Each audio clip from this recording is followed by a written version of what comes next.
The valley is silent. Too silent.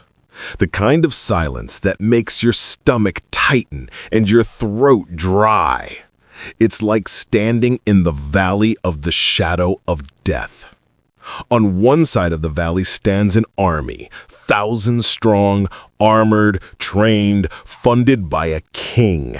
On the other side stands another army, equally equipped, equally prepared. But neither side is moving, because standing between them, alone in the center of the valley, is a giant. His name is Goliath. He's been standing there for 40 days. Every morning, same routine. He steps forward, plants his spear in the ground, and bellows the same challenge. Send me your best warrior. Let's settle this now. Every morning, the army of Israel hears him. Every morning, they freeze. Because Goliath isn't just big. He's 9 feet tall, wrapped in 125 pounds of bronze armor, carrying a spear that weighs more than 1,000 men. He's the original incumbent, the established player, the industry king who's been dominating the market so long that everyone's forgotten there was ever a time before him. And then a plucky teenager shows up with cheese. David wasn't supposed to be on the battlefield.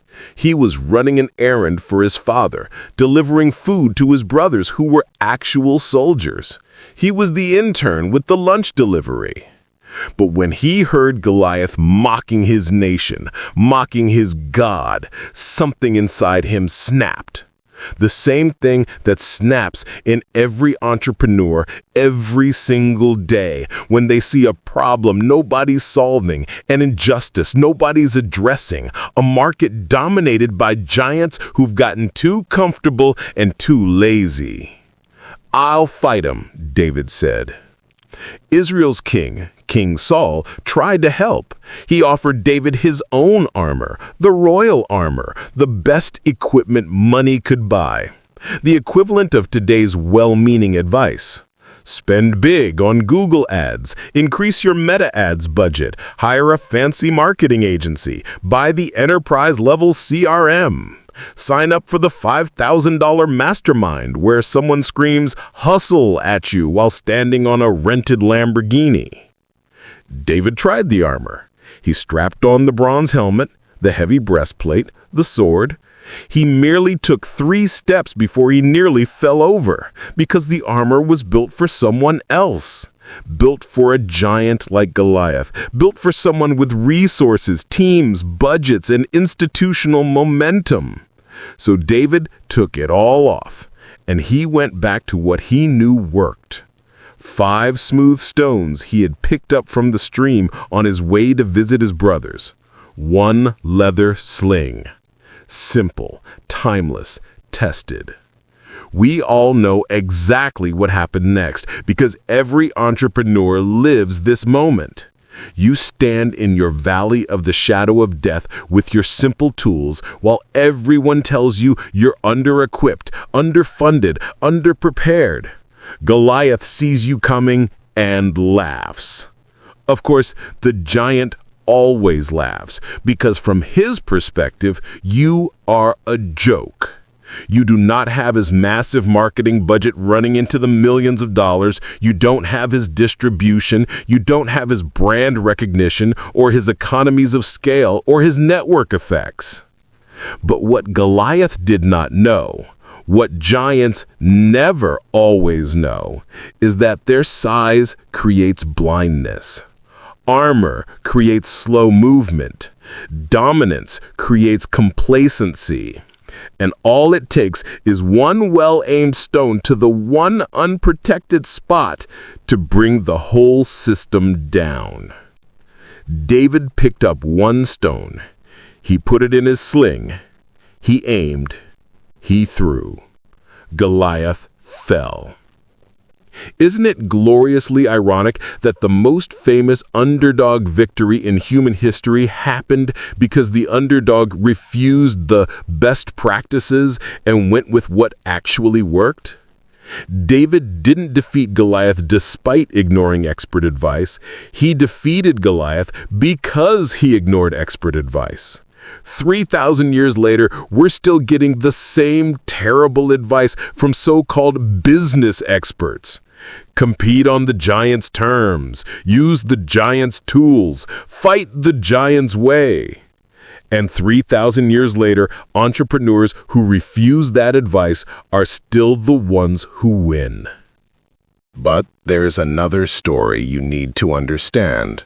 This one happens before any battles, before any giants, at the very beginning. It's from the Bible. In the book of Genesis, it says that God forms Adam from the dust of the ground, shapes him perfectly, every limb in place, every organ functioning, fully formed, but completely lifeless. Adam stands there like a sculpture, a mannequin. It's like a business plan stapled together but never executed. A business idea, fully formed, but not yet in motion. Then God does something simple but profound. He breathes into Adam's nostrils, and Adam becomes a living soul. That breath, that single breath, is the difference between a corpse and a person, between a concept and a reality, between a business idea and a real business. Your business idea isn't alive. Your logo isn't alive. Your mission statement isn't alive. Your 30-page business plan that took you 3 months to write and nobody will ever read isn't alive. Your app isn't alive. A business only becomes alive when money moves, when someone buys, when a sale happens. That first sale is like the first breath of life. Every sale after that becomes oxygen. And predictable sales, that's the entrepreneur's version of immortality. Imagine waking up like Tim Cook, the chief executive officer of Apple, knowing with absolute certainty that tomorrow, next week, next month, millions of people will line up to buy the next iPhone from across the globe. Some even want the Apple iPhone so much that they are even willing to buy a fake one. Imagine being Sundar Pichai at Google, knowing that every minute thousands of businesses are paying you whether the economy is booming, crashing, or aggressively confused. Imagine having that certainty, that confidence, that peace of mind that tomorrow's revenue isn't a roll of the dice, or a coin toss, or a prayer, or desperate hope. That certainty is the Holy Grail, and every entrepreneur and business craves it. Not fame, not followers, not the shallow dopamine hit of vanity metrics. Just the simple, profound confidence that tomorrow you'll wake up to notifications of sales, emails with new leads, messages from your sales team about closed deals. The internet once gave us this certainty. In the early days, the golden age that old-timers talk about like war veterans reminiscing about battles, you could build a simple website, write decent content, and actually get found within days. Organic reach was real. Google search ads were cheap. Banner ads were cheap too.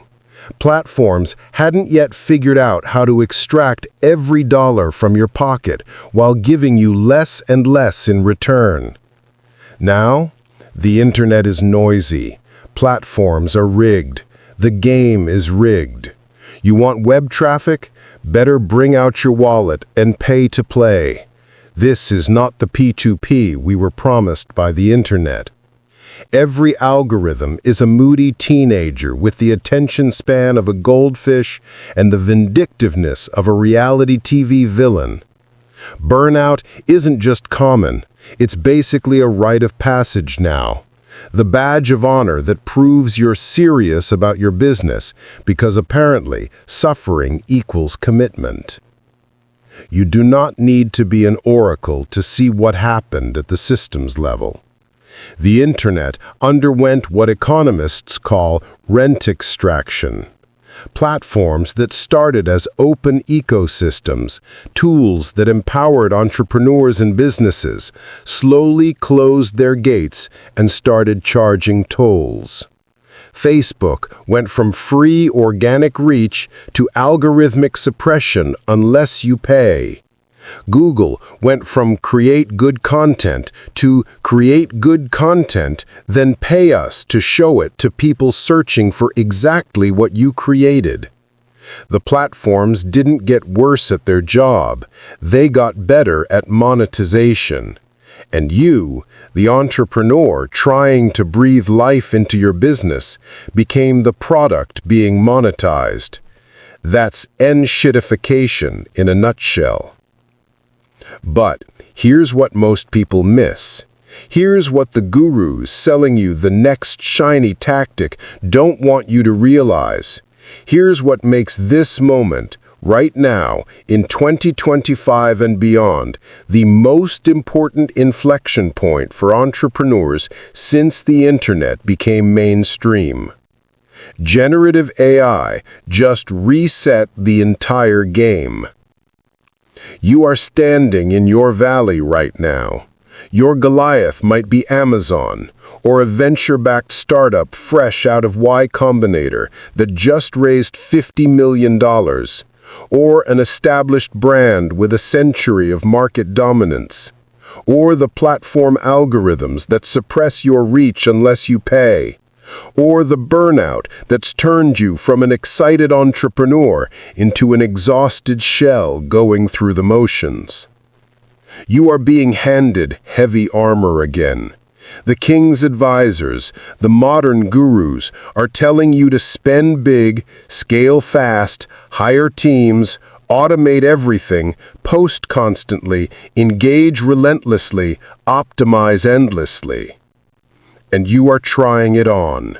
You're strapping on the Google Ads armor, the Meta advertising breastplate, the influencer marketing helmet, the content calendar sword. And you can barely move, because it's built for giants, for companies with venture funding and growth teams and marketing agencies on a monthly retainer. Here's what I'm handing you instead: your Sling and your 5 stones. The Sling is AI, not as magic, not as salvation for your bad business idea, not as the solution to all your problems, but as leverage, as the tool that finally lets David move at Goliath's speed without Goliath's resources. And the 5 stones? The 5 stones are frameworks, a way of thinking, a way of doing business on the internet. The 5 stones are new but familiar. They are based on timeless principles that worked before the internet, during the early internet, through every platform change and algorithm update and economic crisis, and will continue to work well into the future. These aren't tactics that expire when the next social media platform launches, or when AI morphs into agentic AI, or when quantum computing arrives. These are strategic foundations that stand the test of time. Stone 1. Customer Ikigai. Know who you serve better than they know themselves. Understand the 4 pillars that drive their behavior, especially online: their problems, their passions, their perceptions, their places. This framework has worked since the first human traded a tool for food, and it will work when we're selling services on Mars. Stone 2. Content market fit. Stop creating content and hoping it works. Test your message for resonance before you spend money scaling it. Find the whisper that makes your customer say, "This business understands me," before you amplify it into a shout. Stone 3. Simba's Content Matrix. Know what's working. Not what you feel is working or hope is working, but what the data proves is working. Stars, zombies, catch-22s, and evergreens. Classify every piece of content you create and know exactly what to scale, fix, protect, or kill. Stone 4. Simba's 5 Forces. Understand the battlefield. Gary Vaynerchuk describes the internet as a battleground for attention. To get attention, you have to fight for it, and content is your weapon.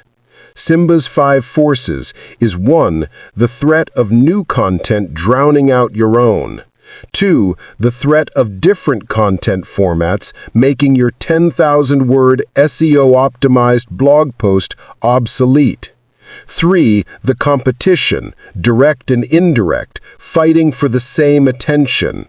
4. The platforms extracting rent from your reach and content creators who have more influence on your potential customers than you do.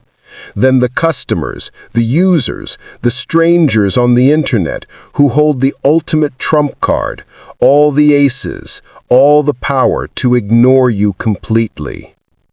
Stone 5. Internet Presence Optimization. Be omnipresent without burning out. Show up everywhere your customer gathers, not through brute force and 80-hour work weeks, but through intelligent atomization and strategic distribution. These are your stones. These are your strategic foundations.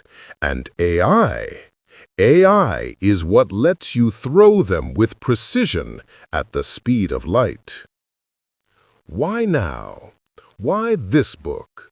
Why another book for entrepreneurs? Because the battlefield has changed, but the enemy hasn't. Giants are still giants.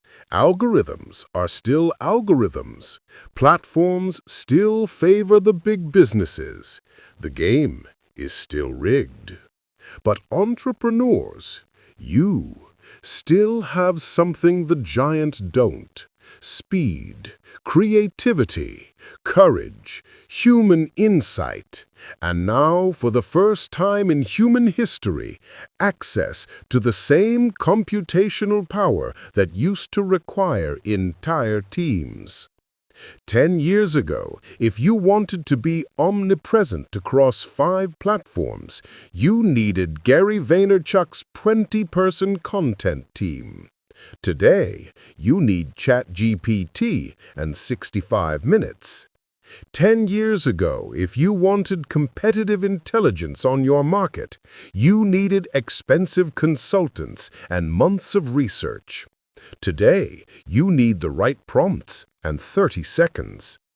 10 years ago, if you wanted to test 10 different marketing messages, you needed 10 different campaigns and $10,000. Today, you can test for free in the communities where your customers gather and let the market tell you which message wins. This isn't about replacing your thinking with AI. This is about amplifying your thinking with AI.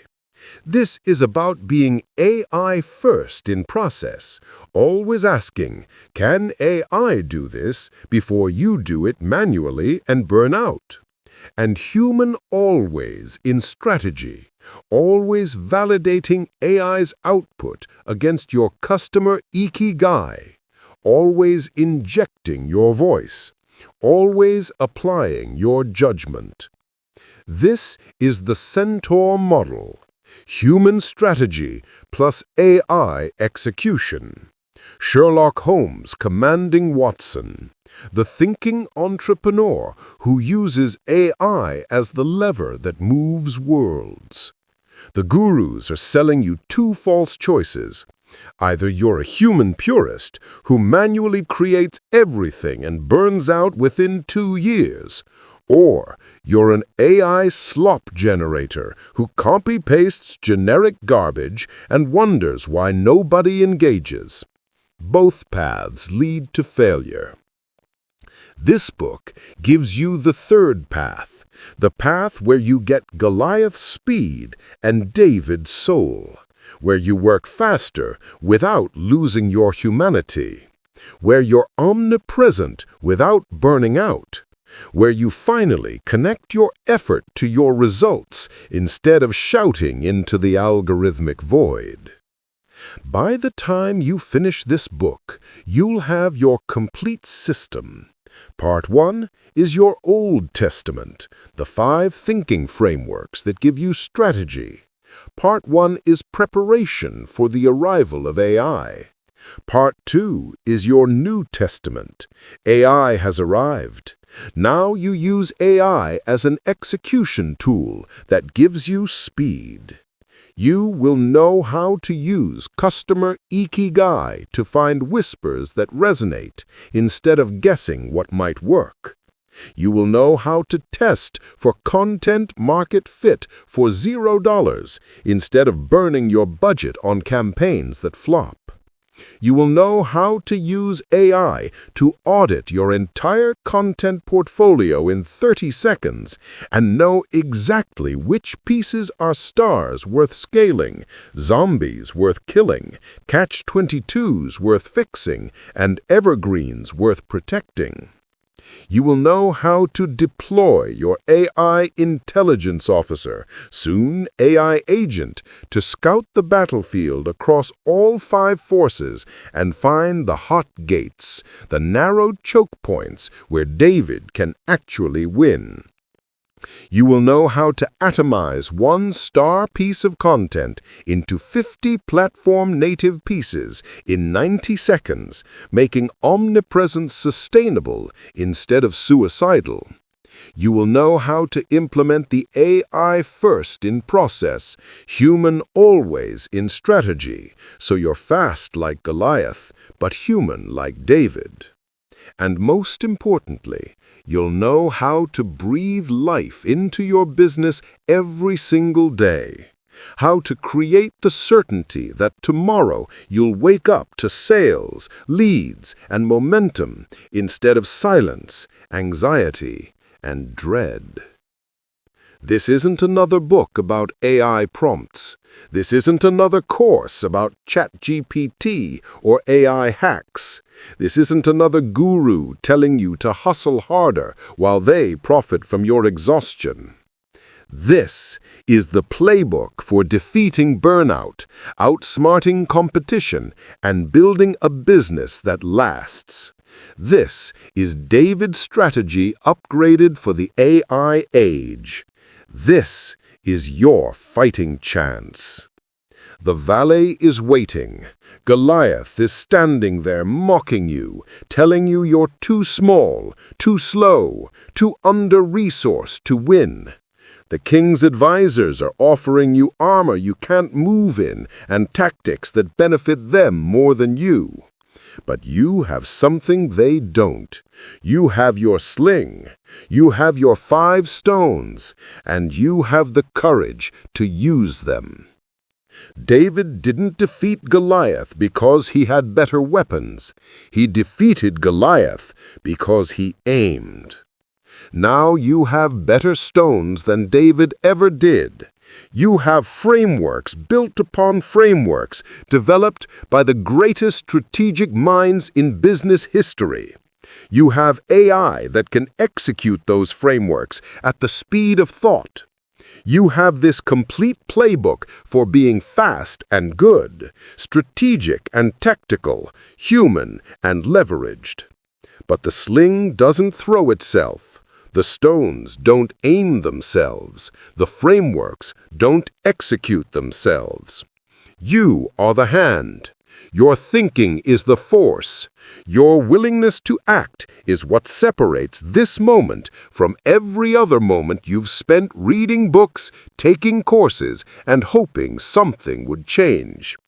Welcome to the ChatGPT Entrepreneur. Welcome to your fighting chance. Welcome to the beginning of the end of your burnout and the start of the business you actually wanted to build. Let's go slay your giant.